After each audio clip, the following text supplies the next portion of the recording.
Bueno, buenas tardes a todas y a todos. Bienvenidos, bienvenidas a la Universidad de La Laguna, a este espacio cultural La Capilla, un espacio multiuso, con un uso cultural, de divulgación, etcétera. Aquí en estas paredes ahora mismo pueden contemplar una exposición francamente recomendable de Francis Pérez, un magnífico fotógrafo submarino, ¿no?, que aquí pues ha capturado fotos de la zona noroeste de la isla de Tenerife, de ese magnífico fondo y de ese magnífico, con un magnífico repertorio, ¿no?, de fauna submarina que, insisto, es muy recomendable ver, ¿no? Bienvenidos a todos, a todas, en especial, señor consejero de Agricultura y Pesca y Aguas del Gobierno de Canarias, don Albay Quintero, señora vicepresidenta del Parlamento de Canarias, doña Cristina Tavío, diputada del Parlamento de Canarias, doña María Concepción Monzón Navarro, señor viceconsejero del sector primario del Gobierno de Canarias, don Abel Morales, señor consejero delegado de Gestión del Medio Rural de Canarias, don Juan Antonio Alonso Barreto, director del Instituto Canario de Calidad Agroalimentaria, don José Díaz Flores, representantes de los ayuntamientos de Vilaflor, presidentes de las denominaciones de origen de vinos de Tacoronte, Acentejo, Valle de la Orotava, Islas Canarias, representantes de la Fundación Cajamar de Canarias, presidente del Centro de Iniciativas Turísticas del Hierro, directores del Aula Cultural de Enoturismo y Turismo Gastronómico de nuestra universidad, señor director gerente de la Fundación General de la Universidad de La Laguna, don Julio Brito, en fin, amigos, amigas, insisto, bienvenidos, bienvenidas a la Universidad de La Laguna. Y bueno, el motivo que nos convoca hoy, pues es realmente un orgullo para nosotros, ¿no?, que la Universidad de La Laguna sirva de espacio de reflexión, colectiva, sobre un tema tan importante como es nada menos que el futuro del sector primario de Canarias, ¿no?, los retos que el sector primario tiene que abordar en esta encrucijada histórica en la que estamos, ¿no? Normalmente tratamos, ¿no?, en estos últimos años de generar espacios participativos, de reflexión, también dinámicos, en el que haya debate, haya contraste de opiniones, y en ese sentido, pues bueno, el formato que se ha preparado para esta noche yo creo que es interesante en ese sentido, ¿no? Quiero aprovechar antes que nada para resaltar, ¿no?, la labor que se viene realizando desde el Aula Cultural de Enoturismo y Turismo Gastronómico de nuestra universidad en relación con que nuestra universidad sea un espacio en el que el sector primario en general y particularmente ese binomio, ¿no?, de turismo y gastronomía y con especial referencia al mundo del vino, pues tenga una presencia importante, ¿no? Hace años, cuando se crea este aula, en el año 2012, esto era novedoso, era innovador. Hoy creo que ya todos tenemos claro, ¿no?, que en este espacio de experiencias que tenemos que generar para nuestros visitantes, las experiencias relacionadas con la gastronomía y con la enología pues tienen un papel fundamental, ¿no? En ese sentido, pues creo que nuestro aula cultural pues ha sido avanzada en ese sentido, ¿no? Nos permite, en ese sentido, pues servir de espacio, de reflexión, de debate, como vamos a tener la oportunidad de comprobar esta noche, ¿no? Agradecer a todas las instituciones que colaboran con este aula cultural. En fin, sería pues prácticamente imposible nombrar a todas las que lo hacen. Resalto en fin, al clúster, ¿no?, de enoturismo que se ha conformado recientemente, en el que nuestro aula pues ha tenido un papel de dinamización y de promoción.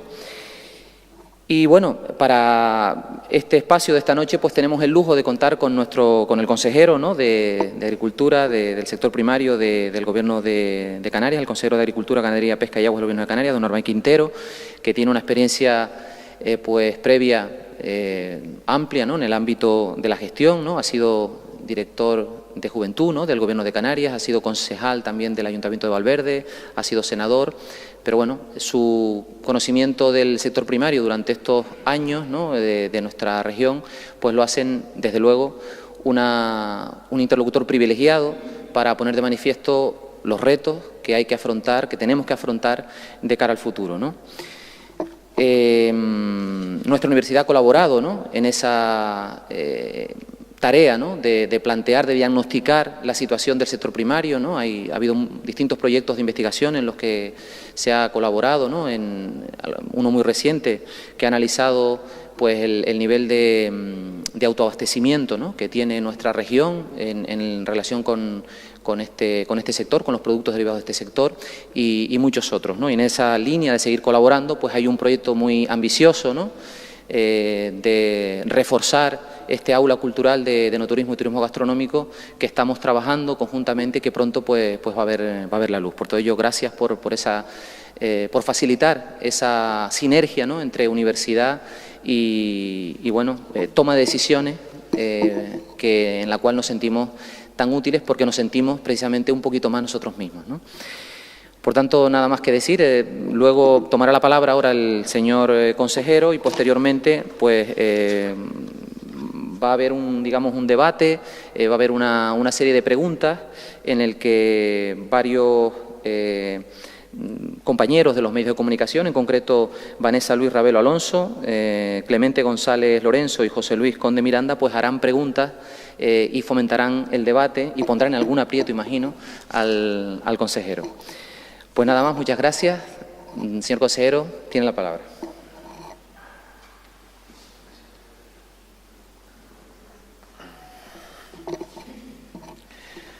Bueno, buenas tardes a todas y a todos. Y en primer lugar, el vicerrector de Relaciones con las Instituciones, muchas gracias, colaborador. Agradecer la invitación que me hacen aquí a la capilla de la universidad. La verdad que con una magnífica exposición, ¿no?, de Francis Pérez, de nuestros fondos marinos, ¿no?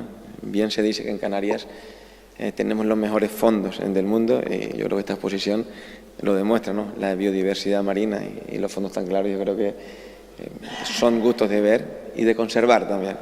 Es una conciencia, así que yo creo que estamos en un sitio ideal. Como no, a la Cátedra de Enoturismo y Turismo Gastronómico, en este caso al aula, perdona, agradecerle también el trabajo que hacen, ¿no?, y el trabajo colaborativo que han tenido con el Gobierno de Canarias, lo quiero decir aquí, en muchísimas acciones que hemos hecho en el bien común, al final el bien común, y yo creo que eso se ha notado. A los directores que están aquí, agradecerle también ese trabajo. Como no, saludar también a la vicepresidenta del Parlamento, secretaria, y a la diputada y portavoz en la Comisión de Agricultura, Ganadería y Pesca del Parlamento del Grupo Podemos, también la portavoz, a Cristina, a los compañeros de Gobierno, también al consejero del Cabildo de Lanzarote, del sector primario, Antonio Morales, gracias por estar aquí, que nos acompañe, bueno, y a los demás del propio sector, saludarlos a todos y darles las buenas tardes y agradecerles que estén aquí, ¿no? Yo creo que el sector primario de Canarias forma parte de tres grandes líneas fundamentales que todos deberíamos tener en la cabeza, y más los sistemas insulares. Siempre lo he dicho, lo dije también ayer y lo vengo repitiendo, pero me gustaría volverlo a repetir hoy, y que teníamos que todos tener en la cabeza cuando vivimos en islas, en sistemas insulares. Yo creo que en el mundo, pero cuando vivimos en islas es más significativo. La primera es el autoabastecimiento energético, la soberanía energética. Yo creo que en sistemas insulares tenemos que luchar por tener una soberanía energética, y si bien es de energías renovables, energías limpias, muchísimo mejor. Lo digo porque el depender del exterior en sistemas insulares y en la globalización que nos afecta día a día nos hace, desgraciadamente, depender de esas curvas globales que también nos pueden, de alguna manera, llevar a la deriva si no tenemos una soberanía energética. La segunda es el abastecimiento y la soberanía hídrica, el agua. Es fundamental. Ya después hablaré del agua en la agricultura, pero es fundamental poder conseguir ser capaces de generar el agua que necesitamos, no solo para abastecer a la población, no solo para abastecer a los turistas, sino para abastecer al sector primario, para abastecer a nuestro sector primario. Es fundamental conseguir, de una manera respetuosa con el medio ambiente, en primer lugar, equilibrada y que nos garantice el agua. Y la otra y la tercera, y viene a englobar la charla que hoy vamos a debatir, que es el abastecimiento alimentario, la soberanía alimentaria en Canarias. Son los tres ejes que yo creo que cualquier región debería aspirar y serían fundamental para ser dueños de nuestro presente y ser dueños de nuestro futuro. Y que es la globalización que nos va a afectar, es evidente, y nos afecta, pero sería en menos medida si consiguiéramos estos tres retos fundamentales. Yo creo que nuestros agricultores, nuestras ganaderas y nuestros pescadores se dedican a cubrir una necesidad básica, y es la de alimentarnos. Yo creo que es fundamental concienciarnos de esto, ¿no? Porque a veces nos olvidamos, ¿no? A veces nos olvidamos de que nos alimentan, de que esos hombres y mujeres del campo y de la mar, el trabajo que hacen no solo es el trabajo de crear una cultura, explicamos, aquí hay mucha gente del vino, crear la cultura del vino, crean cultura territorial, crean patrimonio, fijan a la población del mundo rural, principalmente el sector primario fija a la población del mundo rural, son mantenedores de paisaje, luchamos contra el cambio climático y contra la erosión y la desertización, el sector primario, y aparte de eso, hace una necesidad vital que es la de alimentarnos. Y yo creo que esta conciencia es fundamental. Y permítanme que ahora les hable de una anécdota que me pasó y es cierta en esto, en lo de alimentarnos. Un día estaba con un empresario que es del sector primario, productor, y aparte tiene una cafetería. Y al lado de donde, en un lineal, una calabaza, 60 céntimos el kilo, y un capuchino. No tengo nada en contra de quien toma capuchino, que me entiendan. Pero la misma persona había salido del lineal, decía que 60 céntimos el kilo una calabaza, que yo tengo hijos y le hacemos cremas de calabaza, y alimenta, era muy caro, pero no tuvo reparos en pagar 1,50 € por un capuchino. Y vuelvo a repetir que no tengo nada, pero es la conciencia que tenemos que tener todos de la importancia que haces las mujeres y los hombres del campo y de la mar, que nos alimentan, pero a veces nosotros mismos no tenemos esa conciencia. Y permita que diga que ese es uno de los primeros retos que tenemos que pensar. La cultura, la educación y la concienciación de dignificar al sector primario. Si nosotros como sociedad no somos capaces de dignificar a los hombres y mujeres del campo y de la mar, no le podemos pedir después a los que se dedican a esto que lo hagan de una manera profesional, que lo hagan de una manera de empresarios del sector primario para que nos alimenten. Por eso quería empezar con esta pequeña reflexión de que el primer reto que tenemos somos nosotros mismos, como sociedad, como hombres y mujeres de una sociedad canaria, que tenemos que entender de que el sector primario no solo nos alimenta, genera economía, genera cultura, genera puestos de trabajo, genera paisaje. A todos se nos pueden venir a la mente ahora imágenes del paisaje que genera, y es los primeros que luchan contra el cambio climático y contra la erosión. Y ese es el primer reto que yo creo que tenemos que luchar, y para eso evidentemente la universidad es importantísima como línea directa con la sociedad, como transmisora de conocimiento, de formación y de información a la sociedad. Yo creo que son parte que tenemos que ayudarnos mutuamente. Pero bueno, yo creo que es el primer reto que tenemos como sociedad, y lo digo sinceramente. Otro de los retos que voy a intentar nombrar y ser un poco rápido para no aburrir y después irnos a un debate que seguro que será más entretenido, que es el de las preguntas, me gustaría centrarlo en 10 aspectos fundamentales. El primero, la modernización y la profesionalización del sector. Estoy convencido que el romanticismo está muy bien, pero que hoy en día, para conseguir que hombres y mujeres se dediquen al sector primario, tienen que tener una renta digna que garantice la unidad familiar. Tienen que tenerlo. Y para tenerla tienen que ser empresarios del sector. A mí me gusta llamarlo empresarios porque es como otro sector cualquiera. Generan economía, generan puestos de trabajo, generan actividad. Y tenemos que generar esa modernización y esa profesionalización del sector.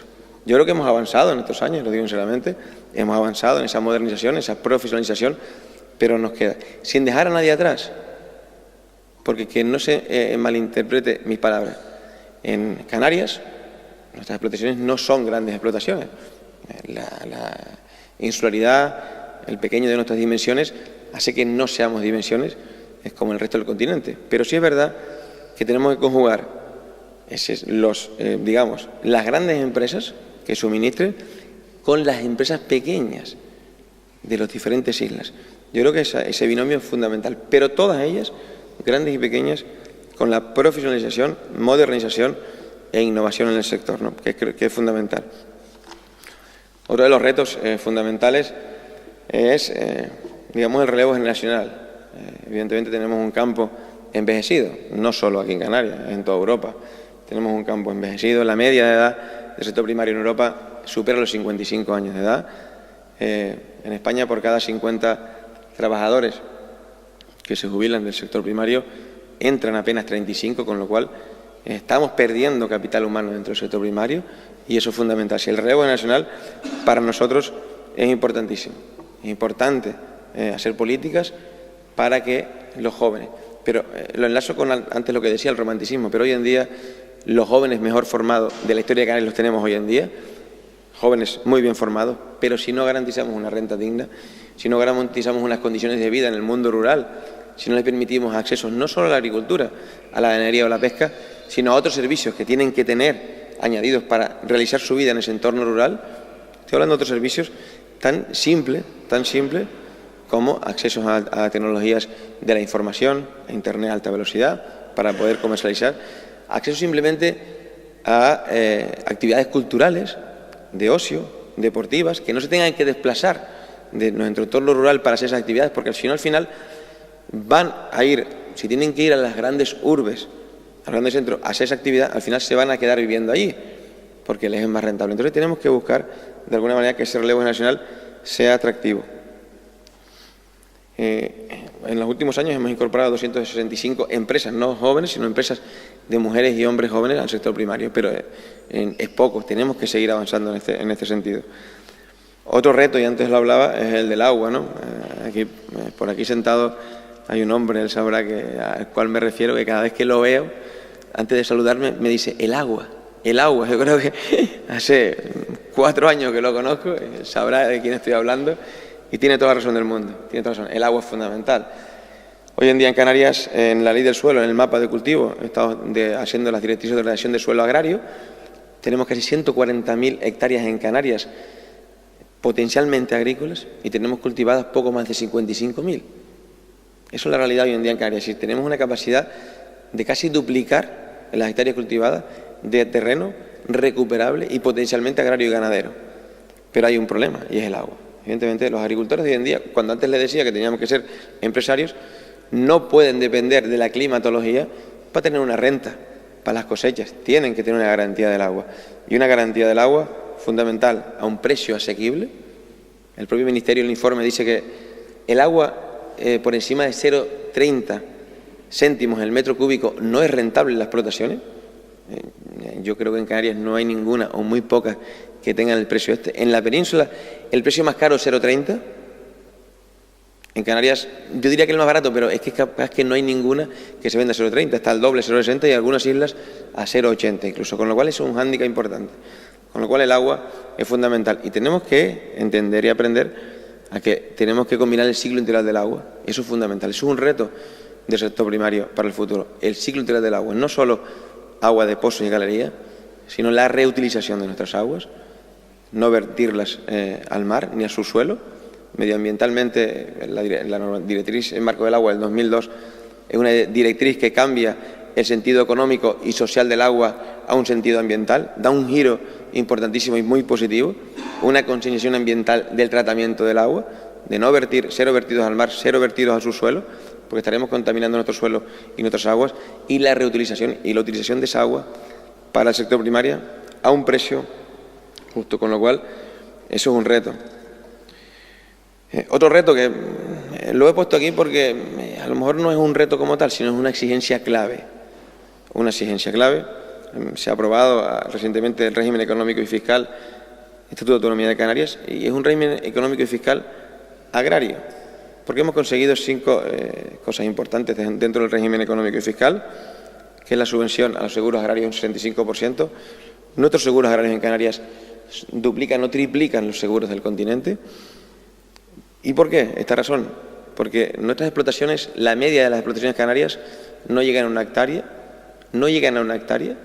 la media en Europa de la explotación son 11 hectáreas, en cambio en Canarias no llegan a una hectárea, con lo cual es evidente que la economía de escala es importante y la rentabilidad de nuestras explotaciones agrarias, ganaderas y pesqueras también, por el tipo de barco que tenemos, que son completamente 98% de una flota artesanal pequeña, evidentemente la rentabilidad no se basa tanto en la producción, en la cantidad, sino tenemos que basarnos en la calidad. Pero evidentemente tenemos que conseguir que los precios, para ser competitivos en un mercado europeo, los precios de estas condiciones, como los seguros agrarios, el precio del agua que se consigue, el POSEI adicional que se consiguió en el REF, los bienes corporales que solo tributan al 50% y no al 100%, que eso es importantísimo para el sector, y todas estas condiciones sean importantes para conseguir, en este caso, ponernos en igualdad de condiciones, que es lo que queremos. Porque les aseguro que el sector primario, si competimos en igualdad de condiciones, somos muy competitivos, muy competitivos. Otro reto que tenemos, lleva 2 años hablándose de él, lleva 2 años intentando fraguar y desgraciadamente hemos llegado a la recta final, final de algunos días, y cada día hay más incertidumbre, y es el Brexit. Y toca hablar hoy del Brexit, porque cada día hay más incertidumbre sobre la salida del Reino Unido de Europa. Hace 2 años se declaró la salida, se dieron 2 años para llegar a un acuerdo. Todos entendíamos que iba a ser un acuerdo justo, un acuerdo cómodo, un acuerdo de un trato comercial, un trato no solo en el comercio, sino con las personas también, pero coherente entre la Unión Europea y un país como el Reino Unido coherente, pero desgraciadamente la incertidumbre hoy es tal que nadie sabe lo que va a pasar, ni siquiera los británicos, ni siquiera ellos lo saben. Hemos sucedido, cada día cambia todo, nos podemos encontrar mañana, no se va a hacer la votación, con que el plazo se lo dan, no se lo dan. Si Europa le da un plazo es porque de 3 meses hasta junio, porque se garantiza de que va a haber un acuerdo, si no, no le van a dar un plazo. Y es evidente que el sector primario tenemos un riesgo, principalmente en este caso, en tomate y pepino, y algunos otros productos hortofrutícolas que también estamos enviando al Reino Unido. Pero el 50% del tomate de exportación de Canarias, el 50% va al Reino Unido. Casi un tanto por ciento igual del pepino. Estamos abriendo mercado con tropicales y hortofrutícolas que también se verían afectados. ¿Qué problema tienen? Bueno, el sector del tomate principalmente. Si esto no pasa, hay 2 problemas fundamentales. Ahora mismo el régimen de ayudas que tiene en Canarias, el POSEI, y la ayuda del Estado al transporte, están vinculadas a la ayuda a Europa, a cualquier país europeo. Si hay una salida brusca del Reino Unido, automáticamente estas ayudas no se pueden llevar a cabo. Y son 2 sectores que no soportarían, son sectores de exportación. Estamos hablando de sectores que exportan. Lo que se queda aquí es residual, un 5%. Sectores de exportación y no soportarían esa caída de esas ayudas. Y son 2 sectores que generan mucho empleo en Canarias. Hay islas, hay municipios, voy a decir uno, que no es de esta isla de Tenerife, pero la Aldea, que se soporta exclusivamente el sector del tomate y que lo que genera el tomate en la Aldea es mucho más que lo que genera el propio ayuntamiento, económicamente hablando. Sí, emplea más el sector del tomate que cualquier otro sector en el municipio de la Aldea. Con lo cual, digo este municipio porque es el más claro en Canarias. Pero es verdad que sería, en este caso, muy complicado subsistir. Es verdad que yo acabo de llegar en estos días de Bruselas, donde hemos planteado que se haga una excepcionalidad. Hemos pedido, pero es un reto que hay que conseguir, ¿no? Está claro. Una excepcionalidad a Canarias, por los más de 130 años de historia que tenemos en relación con el Reino Unido en trato comercial del sector primario, del tomate principalmente, y que se haga una excepcionalidad por el 349 del Tratado de la Unión, ese que nos otorga a Canarias como región ultraperiférica, y que se haga una excepcionalidad para que, aunque sea un país tercero, podamos seguir optando a la ayuda de comercio exterior. Bueno, ellos van a estudiar la propuesta, esperemos. Y la otra es, como ustedes saben, en el régimen económico y fiscal se garantiza el 100% de los transportes de Canarias a Península para competir, pero ahora de Canarias a Península. En este caso, y si sale el Reino Unido, tendríamos el mismo problema, que conseguir que también el Estado, en ese plan de contingencia que está haciendo, incluya esta partida. Y es un reto muy próximo, porque, les digo, el sector tomatero tiene que plantar en agosto. Y si en agosto planta y no le solucionamos el problema, evidentemente, no solo no podrán exportar ese 50%, con lo cual imagínense una empresa que deje de facturar el 50%, sino que tampoco podrá compensar el coste de lo plantado, porque como todos conocemos, los agricultores y los ganaderos pagan de antemano lo que les pagan a ellos mucho tiempo después, a veces incluso más de 90 días después de haberlo vendido, y eso es un hándicap importante para el sector. Es evidente que también otro de los retos fundamentales es la política agraria común y el FEM, el Fondo Europeo Marítimo Pesquero. esos retos que se iban a abordar en esta legislatura europea. Ya el presupuesto europeo no se va a abordar antes del 26 de mayo, está ya decidido, no se va a abordar el próximo presupuesto europeo. Tenemos garantizado la compensación hasta el 2020, 2021, y el próximo periodo será 2021-2027. No se va a abordar, es un reto. Recuerden que la propia Comisión, en su informe, descresta o reduce las ayudas a la región ultraperiferia en un 3,9%. Eso en Canarias estamos hablando de unos 11,5 millones de euros anuales al sector. En el Pilar 1, el POSEI es el que recibe la pérdida de renta al agricultor, el que directamente el agricultor, la ganadera, en este caso, recibe directamente por la sobrecoste de su producción. Y el Pilar 2, el Programa de Desarrollo Rural, es aquellas acciones que hacemos para modernizar, para incorporación de jóvenes, para visibilización, incorporación de las mujeres, etcétera, etcétera, innovación, formación, y ese tiene una pérdida mayor que es de casi un 15%, con lo cual estaríamos hablando de una pérdida anual, si se formalizara como está, de unos 15-16 millones de euros. Para una región como Canarias es mucho, pero para el montante de Europa económico no es nada. Yo creo que se ha hecho un buen trabajo con el sector, con la RUP, hemos ido a Europa, y aquí sí yo soy muy optimista, lo tengo que decir, en este reto.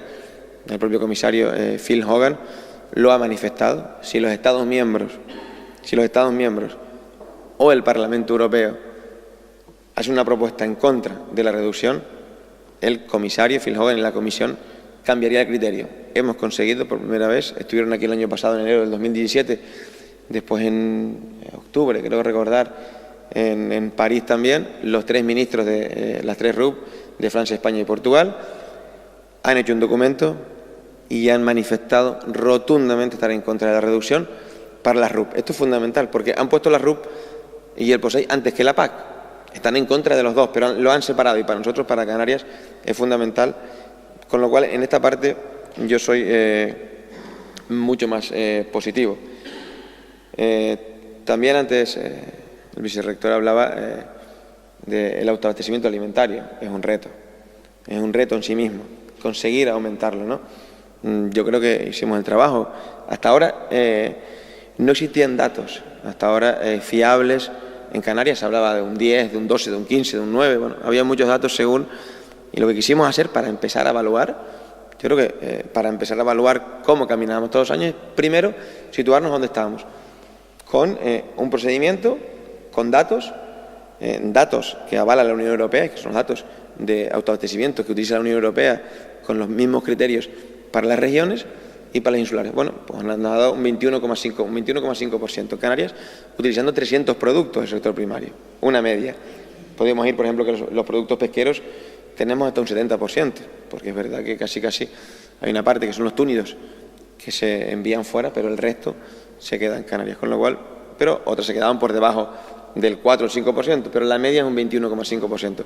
A partir de ahí, esta herramienta lo que nos va a hacer es que cada año, en una temporalidad de 5 años, que es lo que hemos hecho con la universidad, se va a evaluar siempre. Entonces vamos a tener a partir de ahora la evaluación cada 5 años, no cada 5 años, sino cogiendo 5 años, pero todos los años la tendremos, de cómo variamos. Y lo que nos dice este estudio también es fundamental, porque también nos dice el futuro del sector primario, a dónde tenemos que ir, porque nos marca unas indicaciones de cómo tenemos que hacer las políticas para mejorar el autoabastecimiento. Con lo cual, ese es otro de los retos del sector, llegar al 75-40% que nos marcan para los sistemas insulares. Hay que entender, me gusta también aclarar esto, seguro ustedes todos lo saben, pero el autoabastecimiento del 100% en Canarias es imposible, del 100%. Primero porque hay productos que no se pueden producir aquí. Segundo, hay otros que en cantidad, para los 2.200.000 canarios que vivimos y los 13 o 14 o 15 millones de turistas que recibimos cada año, es imposible. Entonces, en general, el autoabastecimiento de Canarias estaríamos hablando de un 35 o un 40%, sería lo aceptable para Canarias. Y esto siempre me gusta dejarlo claro. Yo creo que los regímenes específicos de abastecimiento es otro reto, el famoso REA, que hemos modelado este año. Hemos pasado más de 6,8 millones de euros del REA, de compensar o ayudar a la importación de productos, lo hemos retirado y lo hemos incorporado en la producción, principalmente en el sector ganadero y en el sector vitivinícola, en la última parte, con más de 800.000 euros al sector del vino. Y yo creo que esto sigue siendo un reto de ir modulando poco a poco, anualmente, el REA, el Régimen de Abastecimiento de Canarias, para que no, en ningún caso, la ayuda sea para importar productos que compitan directamente con la producción local. Yo creo que eso tenemos que hacerlo e irlo modulando poco a poco. Voy a hablar ahora un poco del sector pesquero, porque el sector pesquero, incluso Europa lo separa, agrícola y ganadería por un lado y el sector pesquero otro, y también tenemos retos en un sector importante como es el sector pesquero. Entendemos que una de las partes fundamentales del sector pesquero es la renovación de la flota. Tenemos una flota artesanal, una flota muy vieja, no solo temas de seguridad, eficiencia y eficacia en nuestros buques, y yo creo que tenemos que renovar la flota. Hemos conseguido, y eso yo creo que es un hito importante, hemos conseguido que el propio comisario Vela y la comisión, al final del año 2018, nos autorizara a nosotros, en este caso solo a nosotros, yo creo que algo se ha hecho bien también en el sector pesquero, muy positivo por la comisión, la renovación de la flota, es decir, la ayuda para la renovación de la flota. Que el lunes en el Consejo de Ministros, que soy ahora el representante de toda España, de las comunidades autónomas, le ha tocado a Canarias representar en toda España en el Consejo de Ministros, donde están todos los ministros de la Unión. Hay diferentes países que han pedido ahora, esto fue el lunes, este lunes pasado, han pedido lo mismo que el comisario y la Comisión Europea de Pesca nos ha dado, que es poder dar ayudas a la renovación de la flota. Nosotros ya lo tenemos, vamos a sacar la convocatoria este año, pero creemos que es fundamental. Es una flota artesanal pequeña pero muy envejecida, y a nosotros nos parece fundamental, en este caso, la renovación de la flota. También nos parece fundamental que los repartos de las cuotas, en este caso les digo, los repartos de las cuotas de cualquier cuota, pero principalmente de los túnidos, de los 5 túnidos que pasan por Canarias, el más que han escuchado ustedes seguramente es el atún rojo, pero nuestros barcos, nuestros atuneros cañeros, principalmente capturan 5 tipos de túnidos en Canarias, y es fundamental que el ICAT, que es el organismo mundial de reparto de la cuota atunes, hizo una recomendación en noviembre del año pasado, donde ya decía que entendía que las regiones ultraperiféricas tenían que tener un reparto exclusivo y singular. Porque es que los túnidos son migratorios, tienen sus pasos, migran y pasan por Canarias en una fecha completamente diferente a la que pasan por el continente, y cuando pasan por Canarias tienen un peso completamente diferente a lo que pasan por el continente. Y les digo esto porque científicamente está demostrado que Canarias nunca puso, ni ha puesto, ni en principio puede poner en peligro ningún tipo de esta especie. Porque miren, en el Mediterráneo se captura el atún rojo con 30 kilos. Se puede capturar con 30 kilos y engordar. En Canarias se abrió la veda de atún rojo el viernes pasado y más o menos nos llegan un poco los pesos, y el año pasado también, y no se ha capturado ningún atún de menos de 240 kilos. Ya desobado hasta 8 veces. Con lo cual, científicamente ha demostrado que nunca pondremos en peligro esta especie. Y entonces, el ICAT lo ha entendido así y queremos una cuota específica. ¿Por qué? Añado el reto. Porque es la única manera de no hacer tanta presión a nuestra costa. Tenemos un litoral muy pequeño, no somos un continente, salimos a un par de metros de nuestra costa y tenemos profundidades muy grandes, con lo cual la flota pesquera canaria, para poder sobrevivir y tener una renta, está haciendo demasiada presión sobre nuestro litoral, que es muy pequeño y muy escaso, y sobre las especies autóctonas de Canarias. En cambio, si tuviéramos unas cuotas de atunes coherentes, la presión sería mucho menor, se dedicaría mucho más al atún y haríamos vedas específicas, es un reto, vedas específicas en nuestro litoral para poder conservar nuestras especies. Es un reto fundamental. Otro, hemos aprobado el Plan Regional de Ordenación de la Acuicultura de Canarias.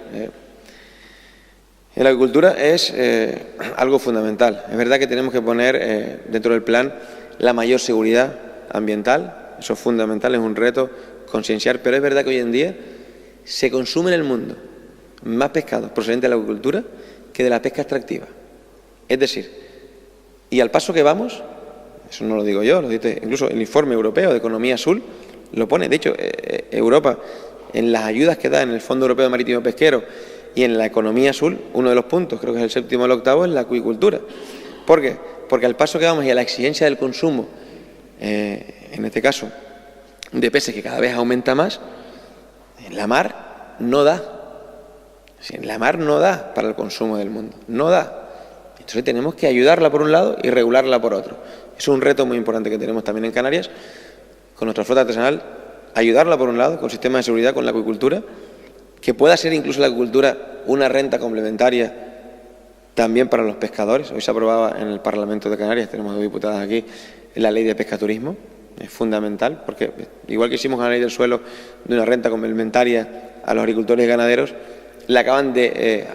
más cosas se aprobó en la ley, pero bueno, le acaban de dar la posibilidad al sector pesquero que también tenga una renta complementaria con los turistas para que les ayuden, ¿no? No hace tanta presión y puede tener una renta complementaria.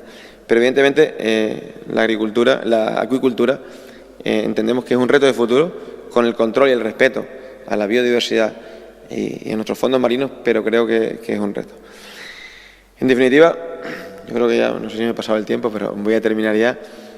Creo que el sector primario en Canarias, en cualquier sociedad, es importantísimo, muy importante, pero tenemos que valorarlo. Y vuelvo al principio.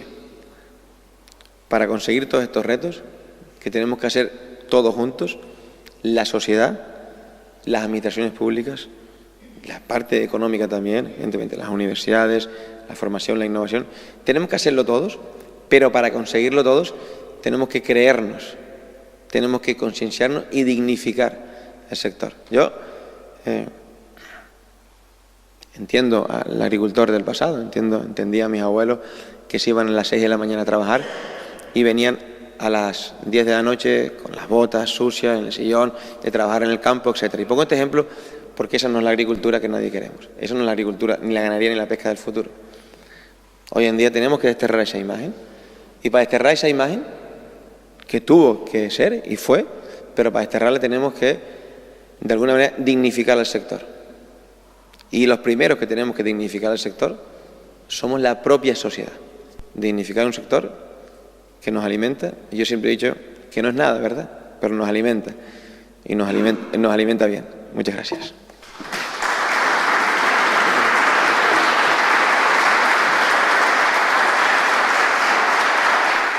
Buenas tardes a todos.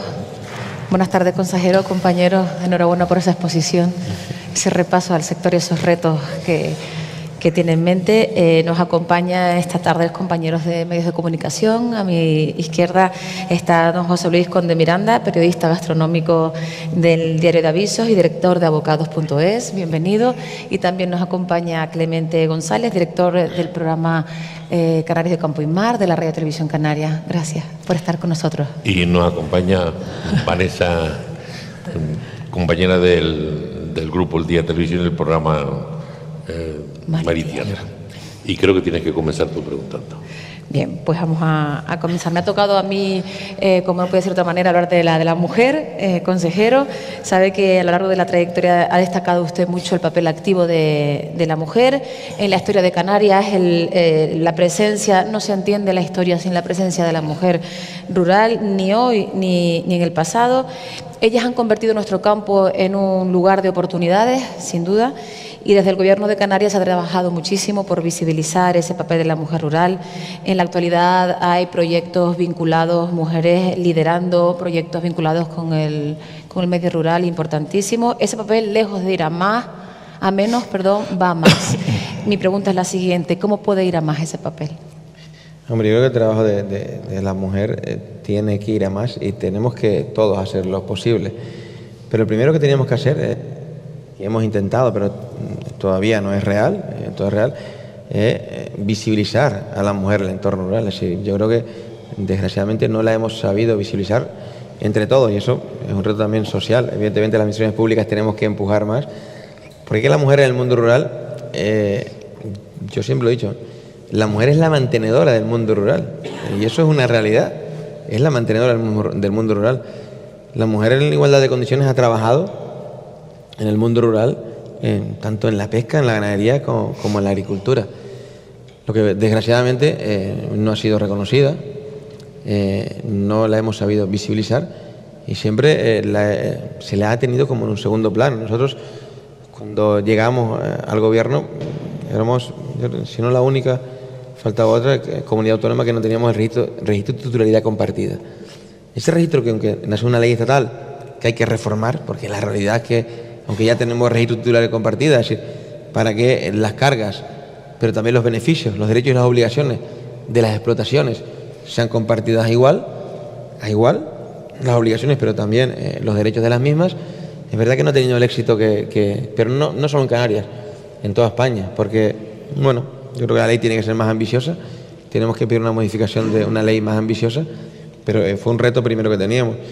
Nosotros también en las explotaciones hemos dado una puntuación siempre más positiva a aquellas explotaciones en el programa de desarrollo rural, bien sea modernización, que estaban lideradas por mujeres, pero es evidente que tenemos que seguir haciendo mucho más.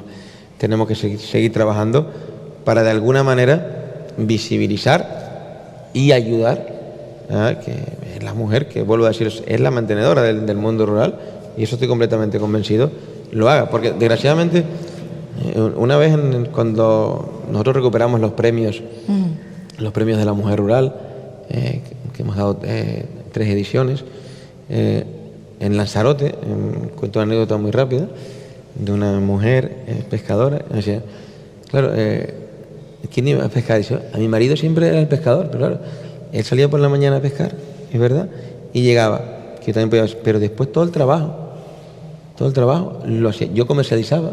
Pues entonces era una mujer empezaría del sector primario ya. Yo arreglaba el pescado y tal. La pobre mujer tenía 88, 89 años, ¿verdad? Pero al final la imagen que quedaba era que el pescador era él.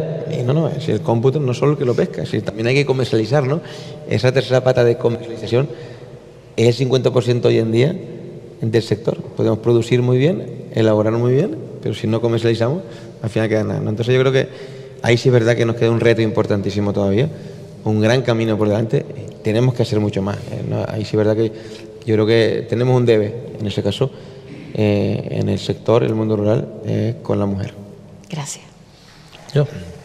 Bueno, a mí me toca dar un salto al tema y vamos a tratar el tema gastronómico. El programa El Chef Viajero ha sido como un programa estrella de la Consejería de cara a difundir el producto canario y demás. Por ahí han pasado desfilados bastantes cocineros de la península, muchos de ellos con estrella Michelin, y después se ha emitido en las cadenas de La Canaria y en La Sexta en televisión. Se tienen datos de la audiencia que ha tenido en la península el programa, y si realmente los chefs que han venido aquí y han alabado las bondades del producto, después han resultado que los están ofreciendo en sus restaurantes. Sí, el Chef Viajero, un proyecto que nace de crecer juntos, de vincular sector primario con otros sectores, sector turístico, sector gastronómico, sector de la restauración, y en esta vinculación con el sector de la restauración entendíamos que dentro de las competencias que también tenemos nosotros y que tiene tanto el ICA como GMR, la parte de promoción del producto, entendíamos que la gastronomía era un hilo conductor fundamental para el sector primario, porque al final la restauración, la gastronomía tiene que tirar del producto, y si tira del producto el sector primario, le estamos dando valor a ese producto, con lo cual mayor renta al ganadero, al agricultor, al pescador. Primario. Y lo hacíamos por ese sentido. Y muchas veces elegimos a esos estrellas Michelin. Yo creo que vino por aquí, por Canarias, los mejores chefs de España, sin duda, pasaron por Canarias, y a veces tiene que venir alguien que nos abra los ojos, ¿no? Yo me acuerdo de frases como decían Diego Guerrero en Lanzarote, que lo que pasa aquí solo puede pasar aquí, hablando del producto de Lanzarote, ¿no? Sí. Solo puede pasar aquí. Él decía, vamos a ver, el vino de la Jeria, él decía, yo no sé si es el mejor del mundo, pero lo que sí puedo decir es que es único en el mundo, y eso tiene un valor fundamental. Bueno, y así en todas las islas lo que intentamos es vincularlo. Yo creo que ha sido un referente importante, y te voy a decir, sí que los chefs, el queso de flor, no tenemos quesos para lo que nos piden, de flor de guía, por ejemplo, no tenemos quesos. Se han llevado vinos de aquí que muchas dicen, oye, lo que falta es producción. Nosotros lo vendemos, pero falta producción. Sí es verdad que ha tenido repercusión en ellos, pero bueno, más que en ellos, que es muy positivo, que sus restaurantes lo compren, yo creo que lo ha tenido una repercusión en la restauración canaria, que es lo que nosotros queríamos conseguir. Yo estoy convencido de que hoy, en la restauración canaria, a lo mejor yo soy muy iluso, pero yo lo veo, sí falta mucho, pero en la restauración existe mucho más producto canario que lo que existía antes. Existe más vino, existe más queso, y hoy ya el restaurador que no tiene producto canario es el que se queda aislado. Hace muchos años era al revés, hoy en día el que no tiene. ¿Pero por qué? Porque la propia sociedad lo exige, y eso es lo fundamental, que la sociedad exija ese producto. El producto. Consejero, usted en su intervención hablaba de profesionalización cara al futuro, de crear empresas. Tenemos un sector que, aunque en algunas partes está organizado, como puede ser Asprocan, las organizaciones de productores, Usted intentó también con una nueva norma que cara a competir, cara a comercializar conjuntamente, organizar el sector que se concentraran más, en el caso de Asprocan. Se está trabajando también con el tema de los aguacates, porque se están sembrando aguacates a raudales y lo que puede venir nos puede desbordar, y al final lo que ayer eran aguacates a 4 euros, después pueden ser a 1 euro, y por no estar organizados no tenemos capacidad de comercialización. El sector de la viticultura o el sector a la hora de, a través de las OPFH, que son meras oficinas administrativas para concentrar la producción a la hora de ofrecer un producto como canales de comercialización. Ese futuro será difícil ponerle, como se suele decir, el cascabel al gato. Hombre, seguramente será difícil, pero tenemos que intentar conseguirlo y forzar a que el sistema de cooperativas, digamos, bien sean OPFH, cooperativas, asociaciones, denominaciones de origen, el Consejo Regulador, bueno, hay sectores que están organizados.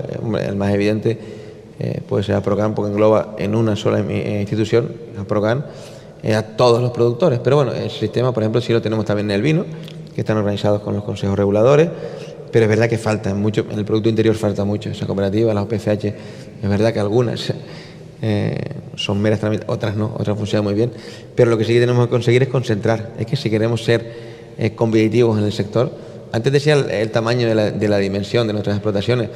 Un solo agricultor, si no es muy grande, pero la mayoría no son grandes, los pequeños tienen dificultad para poner un precio de venta al público, para poder comercializar, para dar un valor añadido al producto.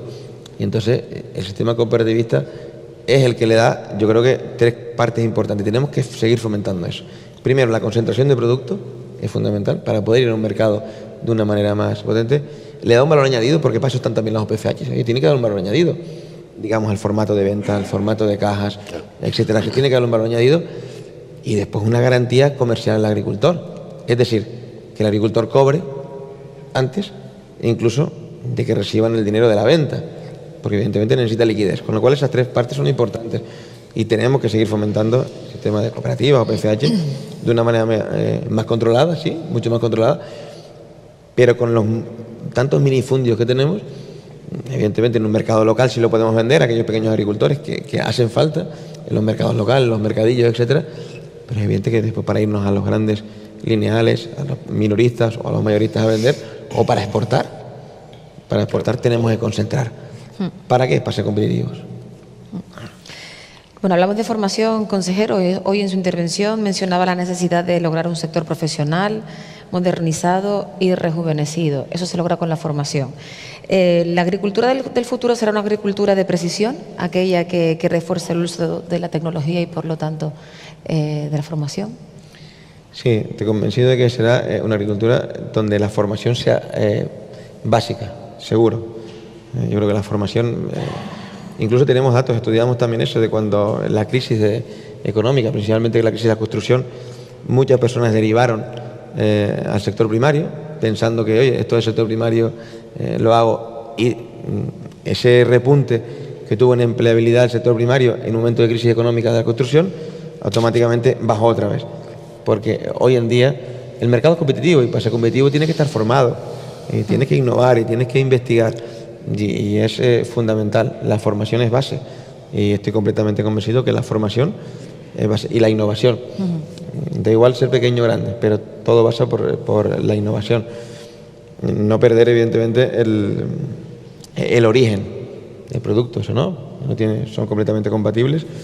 Cuando decíamos en la Ley de Calidad Agroalimentaria, que también se aprobó, que hemos puesto la palabra artesanal es un proceso de hacer una cosa, pero evidentemente con las técnicas más modernas del mundo, con tal, pero de una manera artesanal. Es decir, que son las dos, pueden convivir las dos. Pero sí que es evidente que la formación es base y va a ser base en el futuro para el sector primario. Muchas veces se oye comentar, sobre todo al sector de los políticos y demás, que hay que consumir vino canario sí o sí, y siempre es como una exigencia. Pero no se oye por otro lado decir vamos a comer camarones de la Santa en vez de gambas de Huelva, o carne basta canaria en vez de la guayú, y así un largo etcétera. ¿Por qué esa preferencia por el sector del vino y no por el resto de los productos? Yo no creo que sea una preferencia, creo que es una cultura, ¿no? En Canarias hay una cultura del vino. La palabra vino, cuando hablamos de producto del país, casi hablamos de vino.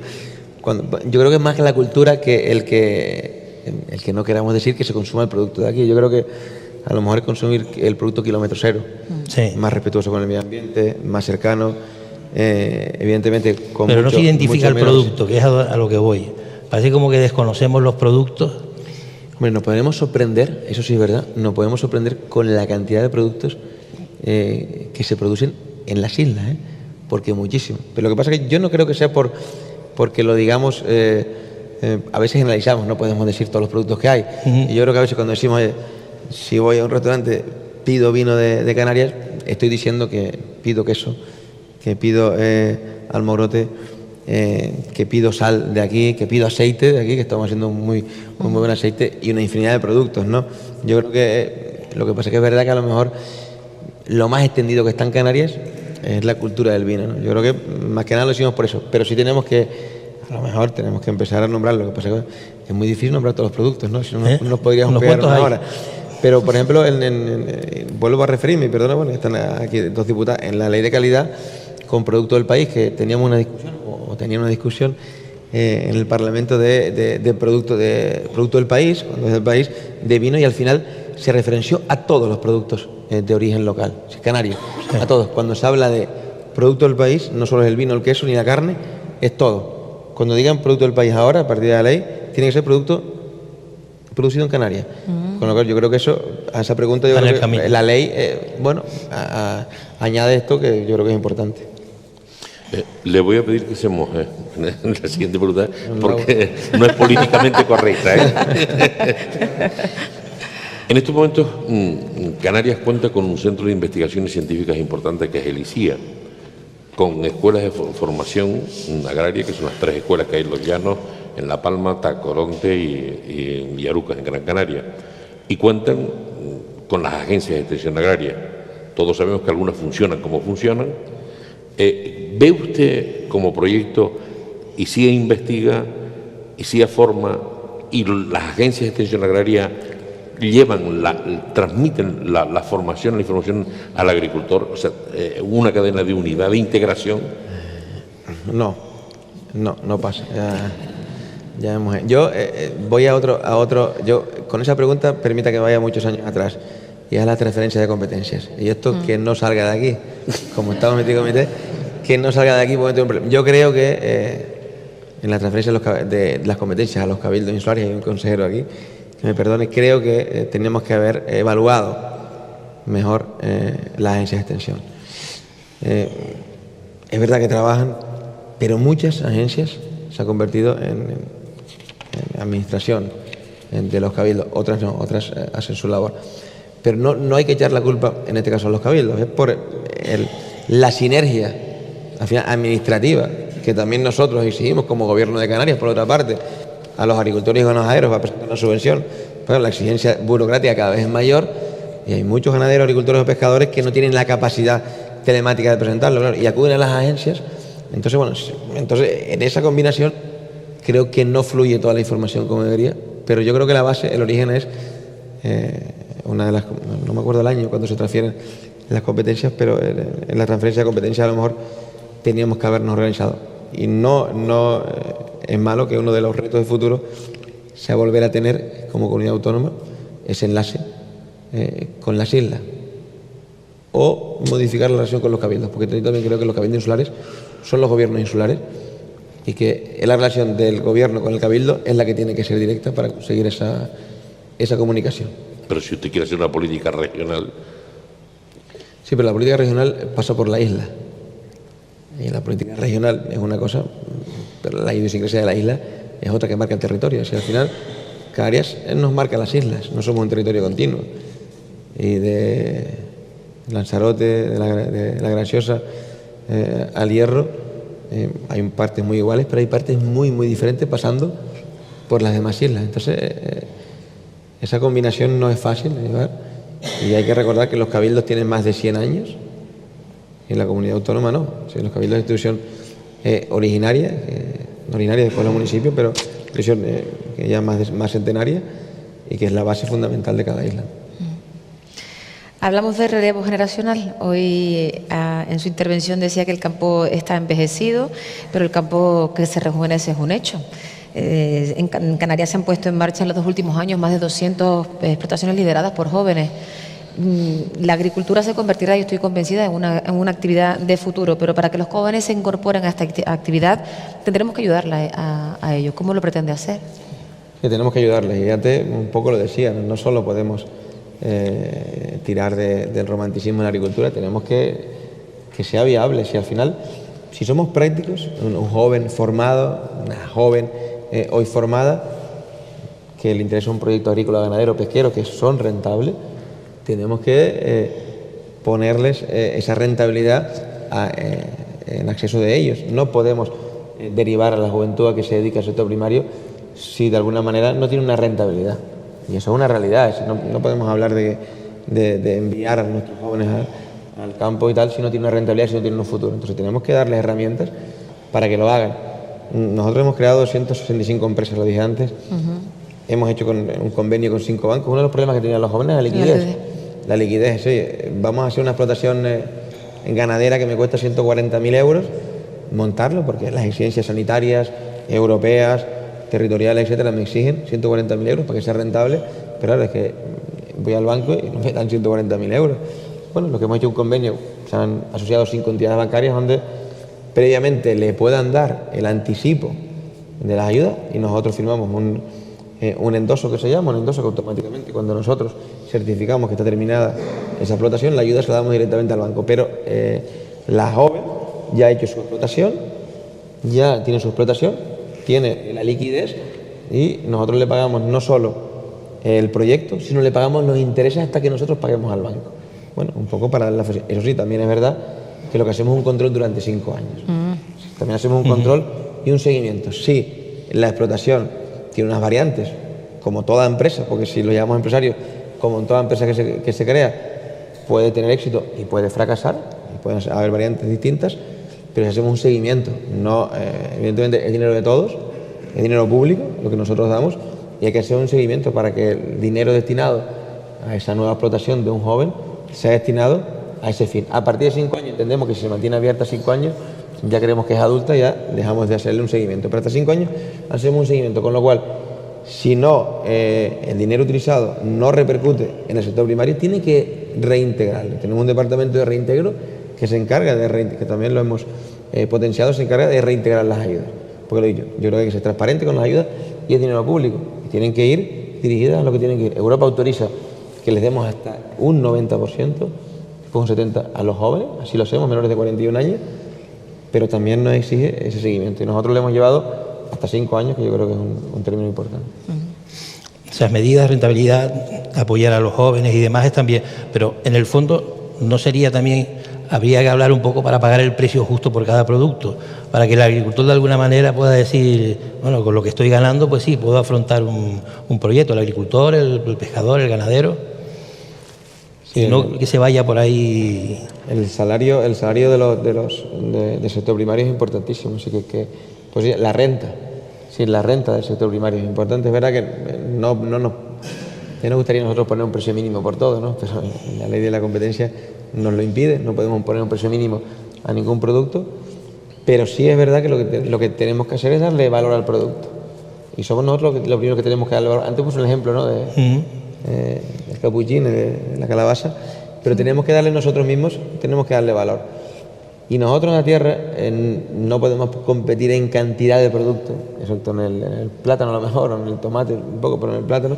En el resto de productos lo importante no es la cantidad, sino es la calidad diferenciada, y ahí sí somos muy competitivos, en la calidad diferenciada de nuestros productos, y yo creo que ese es el mercado que tenemos que acometer y entender que la ley de cadena está muy bien, que es un Estado, pero ahora se exige un poco más, en este caso más transparencia, y evidentemente hay muchos intermediarios, hay poca transparencia en lo que cobra el productor y lo que paga el consumidor, y hay una diferencia muy grande, y ahí tenemos que luchar. Eso también es uno de los objetivos del futuro, es luchar en la cadena, en la ley de cadena.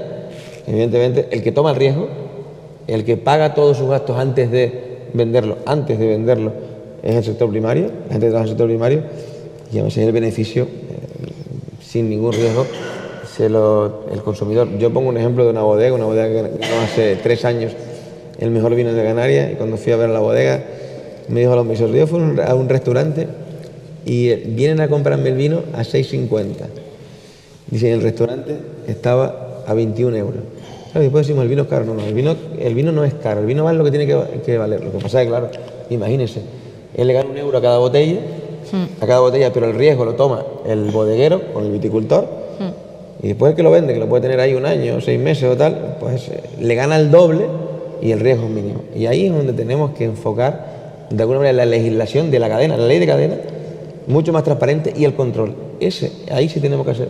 No es competencia nuestra, porque eso es competencia de la Unión Europea, pero entre todos, no es que evada la responsabilidad, pero sí que entre todos, y ahí sí tenemos responsabilidad, las administraciones públicas, de lograr una transparencia mayor y mayor control en la cadena, en la cadena alimentaria, para conseguir que el productor reciba un precio mucho más justo por el producto, que es el más que se arriesga, ¿no? Sí.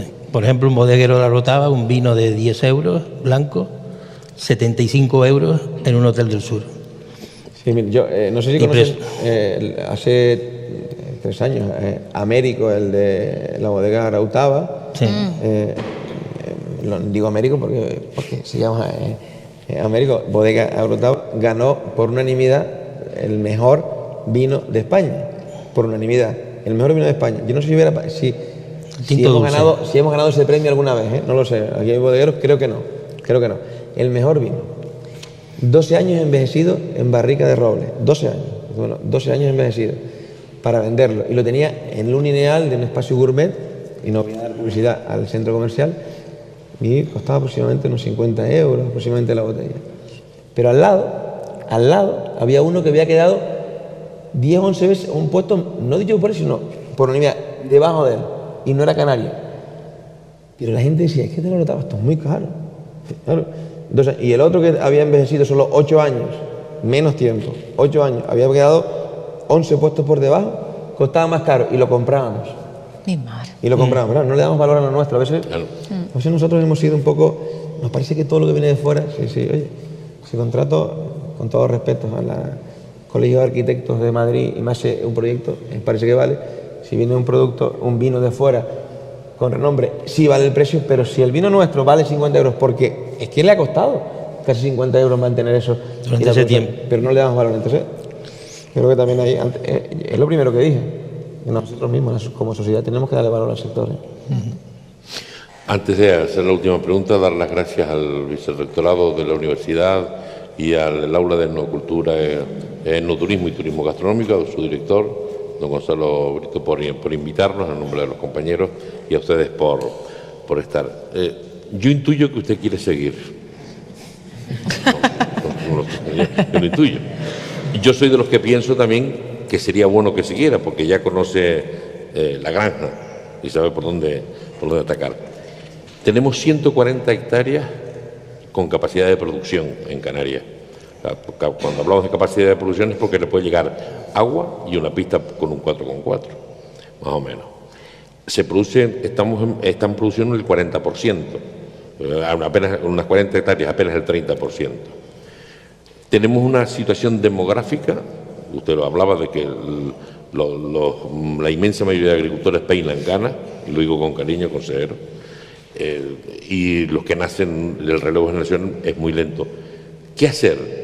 Conociendo el potencial que tenemos en vino, en queso, en papas, y la capacidad que tenemos de producir.